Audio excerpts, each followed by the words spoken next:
আসসালামু আলাইকুম ওয়া রাহমাতুল্লাহি ওয়া বারাকাতু। বন্ধুরা, আজ এই ভিডিওর মাধ্যমে তবলিগ জামাতে যাওয়া কেন হারাম এ সম্পর্কে আলোচনা করব। তবে তবলিগ জামাতে যাওয়া হারাম এ কথা আমি বলছি না, দেওবন্দি তাবলিগি কৌমিদের মুফতি সাহেবরাই এই কথা বলেছে যে তবলিগ জামাতে যাওয়া হারাম। কিন্তু কেন, এটাই আজ এই ভিডিওর মাধ্যমে আলোচনা করব। বন্ধুরা, আপনারা সকলে জানেন যে আজ 2 ফেব্রুয়ারি আজ থেকেই আরম্ভ হয়েছে বাংলাদেশের টঙ্গীর ময়দানে তাবলিগি জামাতের বিশ্ব ইজতেমা। যে ইজতেমায় লক্ষ লক্ষ মুসলমান সমাবেত হবে। তো যদি আপনিও সেই ইজতেমায় যাওয়ার কথা ভাবছেন বা আপনার কোনো রিলেটিভ বা দুস্থ আহবাব যদি সেই ইজতেমায় বা তবলিগ জামাতে অংশগ্রহণ করার কথা চিন্তা করতেছে, তবে এই ভিডিওটি দেখা আপনার জন্য খুবই জরুরি। কারণ আজ এই ভিডিওর মাধ্যমে এটাই আলোচনা করব যে তাবলিগ জামাতের ইজতেমায় যাওয়া বা তাবলিগ জামাতে অংশগ্রহণ করা যাবে কি যাবে না। যেহেতু তাবলিগি ও দেওবন্দি মুফতি সাহেবরা তাবলিগ জামাতে অংশগ্রহণ করাকে গুমরাহি ও হারাম বলে মন্তব্য করেছেন। বন্ধুরা, আপনারা সকলে জানেন যে গত বছর আমিরে তাবলিগ জামাত মৌলানা সাদের উপর দারুল উলুম দেওবন্দ থেকে ফতোয়া জারি করা হয়েছিল। যে ফতোয়ায় উল্লেখ করা হয়েছে যে মৌলানা সাদ কোরআন হাদিসের বিপক্ষে কথা বলে, কোরআন হাদিস বিরোধী মন্তব্য করে, কোরআনুল কারিমের তফসির বিল রায় করে, জমহুর আইম্মা ফুকাহা ও মুফতিয়ানা কেরামদের বিপরীত বক্তব্য প্রদান করে, এমনকি আম্বিয়ায় কেরামদের শানে গুস্তাখি ও বেয়াদবি করার কথাও সে ফতোয়ায় উল্লেখ করে উম্মতে মুসলিমাকে সতর্ক করা হয়েছে। তবে তবলিগের অনুসারীরা কিন্তু সে ফতোয়াটি ইগনোর করে দিয়েছে, সে ফতোয়ার উপর আমল করেনি। কারণ তাবলিগ জামাতের যারা অনুসারী তারা এটাই মনে করে যে তারাই একমাত্র দিনের খাদিম, তারাই একমাত্র দিনের খেদমত করতেছে, দিন প্রচার করতেছে, দিনের তাবলিগ করতেছে। তাদের সামনে আলিম, উলামা, মুফতি, মুহাদ্দিসের কোনোই হাইসিয়ত নাই। কারণ তিনারা গ্রামে গ্রামে মসজিদে মসজিদে ঘুরে ঘুরে তাদের মতো তবলিগ করে না, তাদের মতো দিনের দাওয়াত দেয় না। যার জন্য তারা ভাবে যে তারাই একমাত্র মুবাল্লিগে ইসলাম, তাদের সামনে আলিম উলামার কোনো হাইসিয়ত, কোনো আওকাত নাই।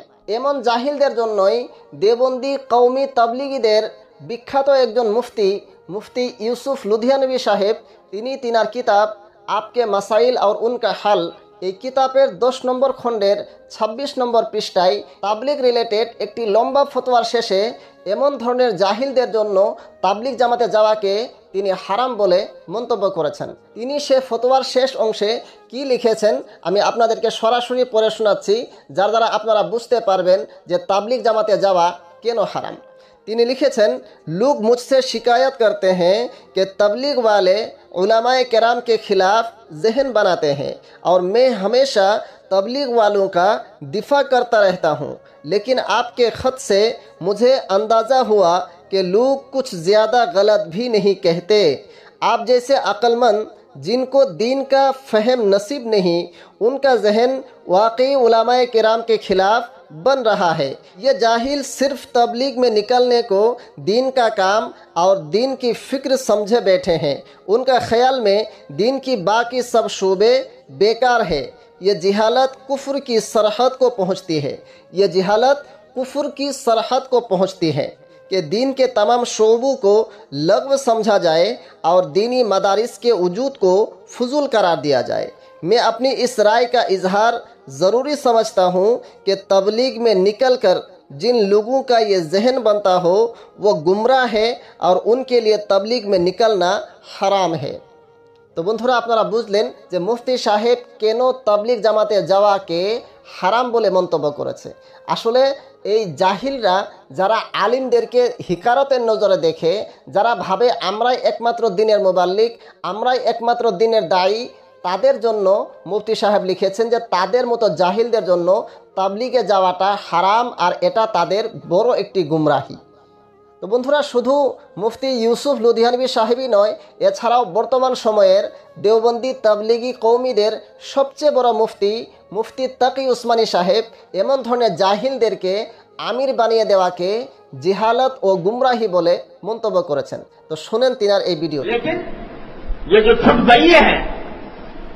ये आकर बगैर कुछ पढ़े लिखे और बगैर कुछ सोचे समझे अमीर बन जाते हैं और वो दुनिया को गुमराह करते हैं।